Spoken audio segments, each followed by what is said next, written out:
When they turn 18, Dad buys them a buggy.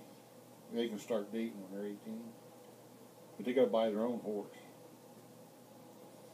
Well, they went to a horse sale someplace, and most Amish buggy horses are off the racetracks.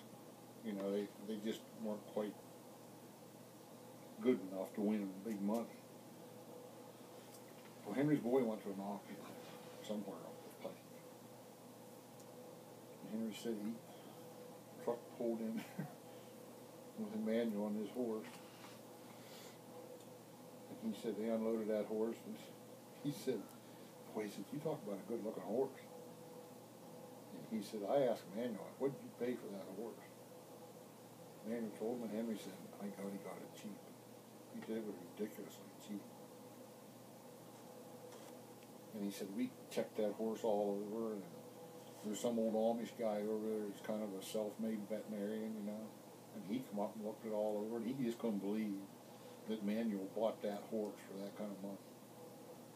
They just couldn't think that there wasn't something wrong somewhere. Well, Henry said Manuel put him in a barn. He said he's nice and gentle. He was, you know, he said some of them horses are a little bit high-tempered, you know, ranting and raving, and Henry said, he's just good as gold. He said, only 3 years old. He said, a couple of days later, he said we was going to go down to Jasper to Bullock Hardware for something. And he said, Manuel said, let's take that horse, my horse. Henry said, we put that horse in that buggy, and he said, now let me tell you, he took us right down to Jasper. He said, he'd take you right down the road. He said, we went down to the hardware and came back, and that afternoon when Henry took him somewhere else and wrecked the buggy, remember the buggy wheel broke, put him down over a bank?